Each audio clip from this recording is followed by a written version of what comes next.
Panshet tourism destination येथे 16 August व 17 August 2025 रोजी आयोजित 12व्या ऑफ-रोड ड्राईव्ह अभियानाचे उद्घाटन 16 ऑगस्ट रोजी सकाळी 10 वाजता ॲडव्हेंचर मावळ येथे राष्ट्रवादी काँग्रेस अजित पवार गटाचे भोर विधानसभा मतदारसंघाचे अध्यक्ष पंकज हारपुडे यांच्या शुभ हस्ते व राजगड तालुका अध्यक्ष किरण राऊत, पर्यटन व्यावसायिक व पानशेत ब्लीच प्रकल्पाचे डेव्हलपर मुख्य प्रायोजक रणजित थिगळे व ओमकार क्षीरसागर तसेच महेश पासलकर, बाळासाहेब कोंडेकर, अंकुश पासलकर, राजाभाऊ ठाकर, अवी केळकर, अथांग पटवर्धन, अमित पंडित, अनिकेत केळकर, नवीन महाजन यांच्या प्रमुख उपस्थितीमध्ये संपन्न झाले।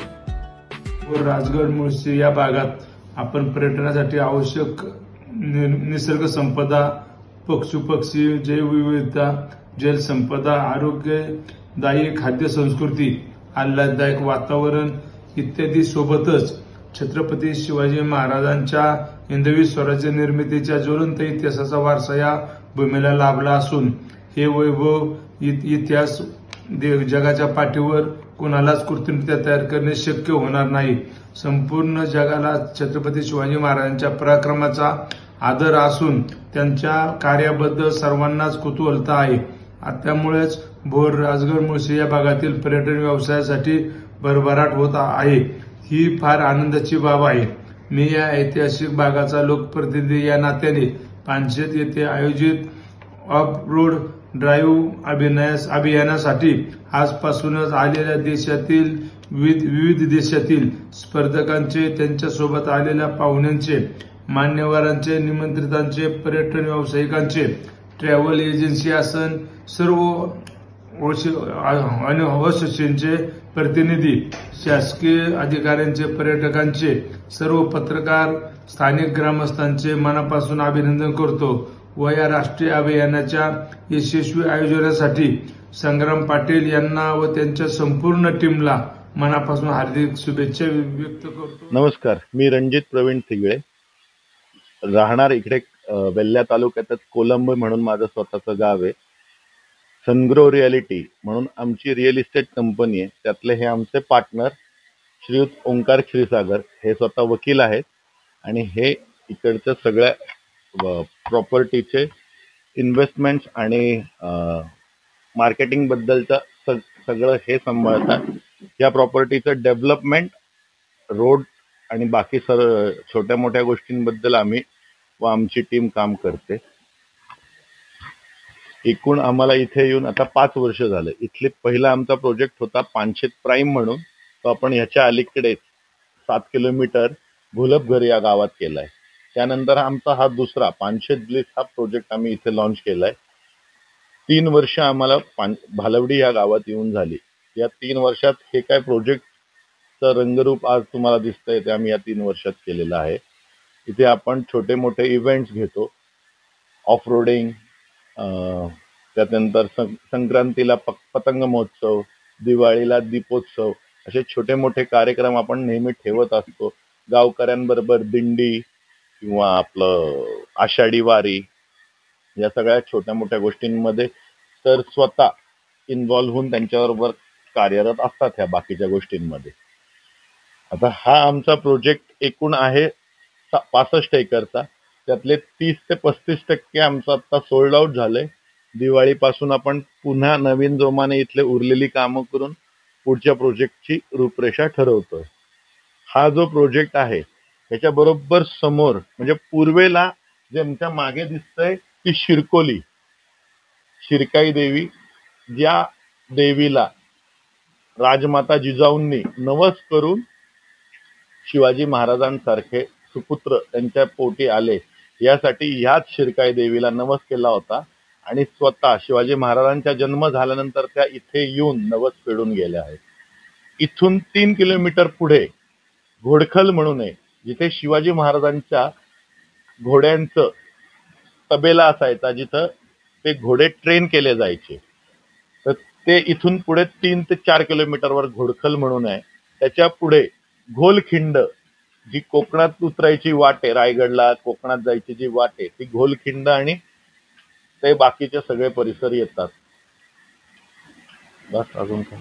काय नेमकं पुढचं आहे तुम्ही सध्या जे कार्यक्रम आता झालेला आहे कसं वाटतं तुम्हाला? मी तुम्ही नाही, कार्यक्रम एकदम मस्त. म्हणजे हा कार्यक्रम आम्ही गेले 2 वर्ष आयोजित करतो आमच्या प्रॉपर्टीमध्ये. का तर वेगवेगळ्या राज्यातून, शहरातून, अगदी मागच्या वर्षी तर वेगवेगळ्या देशातून पण लोक आली होती. या वर्षी पण काही लोक उद्याच्या 4 व्हीलरच्या ट्रेलला येणार आहेत. त्याच्यामुळे काय होतं, आमच्या ह्या भागातलं पर्यटन आणि लोकांना हा भाग कळायला लागलाय. कसं वाटतं ते, म्हणजे हे लोकेशन कसं आहे आणि काय नेमकं सांगायला याच्याबद्दल? हे लोकेशन म्हणजे निसर्गाच्या सानिध्यात तुम्ही जेवढे राहाल तेवढं तुम्हाला आनंद मिळणार आहे. बरं, आमच्यासाठी निसर्ग हा देव आहे आणि त्या देवाचेच आपण सेवा करतोय. अशा पद्धतीने आम्ही इथे कामं चालू आहेत आमची छोटी मोठी. बाईक रायडर्स आले होते? बाईक रायडर्स आपण गेले 2 वर्ष संग्राम देवकर साहेबांबरोबर आपण गेले 2 वर्ष हा इव्हेंट ऑर्गनाईज करतोय या भागात. त्यांना 14 वर्ष, म्हणजे देवेकर साहेबांना इथे हा इव्हेंट चालू करून जवळपास 14 वर्ष झाली. हे 14वं वर्ष होतं आणि या 14 वर्षात त्यांनी हजारो लोकांना इथे आणलं, या निसर्गात फिरवलं. राईट ट्रेल ह्या अशा छोट्या मोठ्या ऍक्टिव्हिटी करून बऱ्याचशा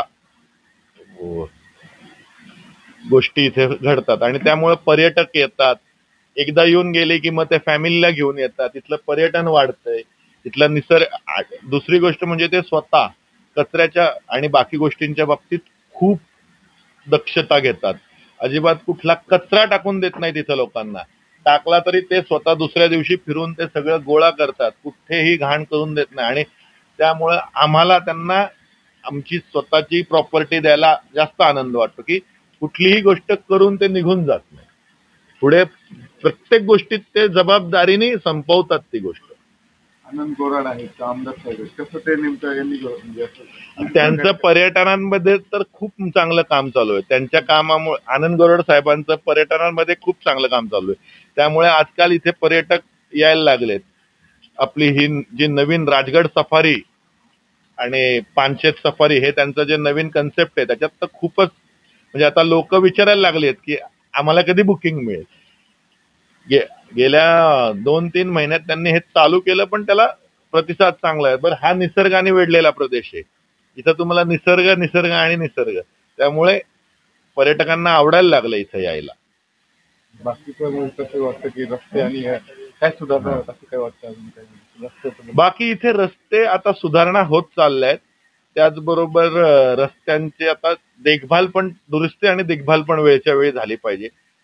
काही भाग आहे जो फार दुर्लक्षित आहे. आपलं खानू चांदर हा भाग बघितला तुम्ही तर तिथे अजून नीट रस्ते नाही झालेले. पण निसर्गाने नटलेला प्रदेश येतो, तिथून तुम्हाला रायगडाचं दर्शन होतं. इतका सुंदर प्रदेश आहे. लिंगाणा दिसतो. तिकडनं पुढे एक ट्रेकिंग वे आहे जो तिथून शिवथरगळला जातो. त्यामुळे ह्या भागात आता या सगळ्या गोष्टींमुळे पर्यटकांना जरा चांगला वाव मिळायला लागला. नमस्कार, माझं नाव ओंकार क्षीरसागर. मी पेशाने ॲडव्होकेट आहे. माझं इथून 7 किलोमीटर आधी पानशेत प्राईम नावाचं आम्ही एक प्लॉटिंगचं सुरुवात केलं होतं. तर बघता बघता ते आमचं 1 वर्षाच्या आत ते प्रोजेक्ट पूर्ण सोल्ड आउट झालं. त्याच्यानंतर आम्ही सर्चमध्ये होतो की इथं लोक खूप पर्यटनासाठी येतात. पानशेत धरण बॅकवॉटर आहे आणि इथं भरपूर ऐतिहासिक स्थळं आहेत जवळ बघण्यासारखी. आणि त्याच पिरियडमध्ये आम्हाला पानशेत ब्लीच हे जे आता आम्ही नवीन प्रोजेक्ट चालू केलं आहे तर ते आम्ही सुरुवात केली. स्टार्टिंगला बघता बघता 30-35% आमचे जे पहिलं आम्ही विकलं होतं त्यातनंच गुडविलनी आमचं इथं सगळं प्रोजेक्ट विकलं गेलंय. जवळजवळ 30-40% विकलं गेलंय आणि चांगला प्रतिसाद पण भेटतोय. लोक आता इथं भरपूर फिरायला यायला लागली.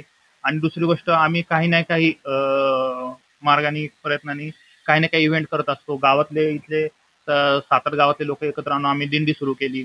आम्ही काईट फेस्टिवल घेतो. होळीच्या दिवशी आम्ही इथं हे करतो, गेट टुगेदर घेतो. बाईक रायडर ऑफ रोडचे ते इथं बोलवतो. सॅटर्डे संडेला आम्ही इथं सगळे जे आमचे क्लायंट्स आहेत त्यांनी इथं बोलवतो. आम्ही इथं जॉईंट फार्मिंग करतो. आतापर्यंत ह्या एरियामध्ये आतापर्यंत शेती झालेली नाही. हे सगळे डोंगर दऱ्यामधले गाव. इथं अजिबात पेस्टिसाइड काहीच केलेलं नाही अजून. आम्ही इथं त्यांना ऑर्गॅनिक शेती करण्यासाठी प्रवृत्त करतो. त्यातनं तर लोक सॅटर्डे संडे येतात, सगळे पोरांना वगैरे येतात, खेळतात, जातात, जाताना भाजी घेऊन जातात, हे घेऊन जातात. त्याच्यामुळे आम्हाला प्लॉटिंग करायला सुद्धा व्यवस्थित हे होतंय. आणि सगळ्यात महत्त्वाचं म्हणजे आम्ही इथं प्रत्येक जो कोणी कस्टमर आहे त्याला आम्ही कंपल्सरी प्लांटेशन करायला लावतो. त्याच्यामुळे आम्ही प्लांटेशन पण करतोय. आणि आम्ही जे प्रोजेक्ट चालू करतो आम्ही तर पहिले रस्ता, लाईट, पाणी ह्या गोष्टी पहिलं मूलभूत सुविधा आणतो आणि मग आम्ही ऍड करतो. आता तुम्ही जर बघितलं आम्हाला कुठेही ऍड करायची गरज पडली नाही. एवढं आमचं गुडविल झालेलं आहे. इथले ग्रामस्थ म्हणा, सरपंच म्हणा, आमदार म्हणा किंवा इथले कुठले फॉरेस्ट डिपार्टमेंटचे असतील लोक किंवा कुठले, सगळ्यांचे रूल्स रेग्युलेशन सगळं जपून सगळं करून आम्ही सगळ्या गोष्टी करतोय. आणि आमचं चांगलं गुडविल झाल्यामुळे आम्हाला चांगला प्रतिसाद इथं भेटतोय. प्राण्यांचा वावर आहे किंवा निसर्ग इथं प्राण्यांचा वावर आहे. इथं आम्ही कुठलीही गोष्ट म्हणजे पूर्ण सगळ्या गोष्टीचा काळजीपूर्वक हे करतो. इथं बिबट्या पण वावरतात, मोर आहेत. आम्ही तिथं खायला त्यांना टाकतो. पाण्यासाठी आम्ही सोय पण केलेली प्राण्यांसाठी, वरती विहीर बांधलेली आहे. आणि काही ना काही ऍक्टिव्हिटी आम्ही कायम करत असतो. प्राण्यांचा काही धोका नाही, अजिबात धोका नाही सर. निसर्गरम्य निसर्गरम्य परिसर आहे एकदम. लोकांना काय इथलं आव्हान करणार जे पर्यटक देश विदेश आता आम्ही असं ब्रीद वाक्यच केले, आता निसर्गात राहायला नाही, फिरायला नाही, राहायलाच या. काय काय आमच्या कंपनीचं ब्रीद वाक्यच मग आहे. इथं नवीन लोकांना प्लॉट कसे होतील आणि कशा पद्धतीने म्हणजे कसे असणार म्हणजे इथे सर आपण आता कसं झालंय सर, पुण्यातले लोक आता काही शनिवार रविवार झाला चाले महाबळेश्वरला, लोकांना जागाच नव्हती माहिती. आता आम्ही इथं एवढं डेव्हलप केलंय की आता लोक यायला लागली, रस्त्याला गर्दी व्हायला लागली, इथं डेव्हलपमेंट व्हायला लागली, इथं रोजगार भेटायला लागलाय लोकांना प्लॉटिंगमुळे. लोक इथे हो येतील आणि अप्रिशिएशन चांगलं भेटतंय. लोक इन्व्हेस्टमेंट करून इथं आणि इथं काय अजून तिथं धरण कुठलं आहे? माणगावचं एक धरण होतं. इथनं प्रपोज रोड पण माणगावला जातोय. इन फ्युचर हे तामणी घाटासारखं पण होऊ शकतं. रिंग रोड इथनं जवळ गेलेला आहे, त्याच्यामुळे त्याचं अप्रिशिएशन आपल्याला भेटते. ॲडव्हेंचर माळ म्हणून हॉटेल आहे, इथं चांगलं मोठं लँडमार्क आहे, त्यांचं पण ऍक्टिव्हिटी चालू असतात. आणि आम्ही पर्यटकांना इथं आणण्यासाठी काही ना काही ऍक्टिव्हिटी करत राहतो. आणि इथं ह्या परिसरामध्ये सगळ्यात मोठं प्रोजेक्ट आपलं आहे. इथून 22 किलोमीटर पुढे रायगड आहे. इथनंच रस्ता आता जातोय. समोर शिरकाई देवीचं मंदिर आहे, घोडखल आहे. म्हणजे इथे सगळं ऐतिहासिक गोष्टी आहेत.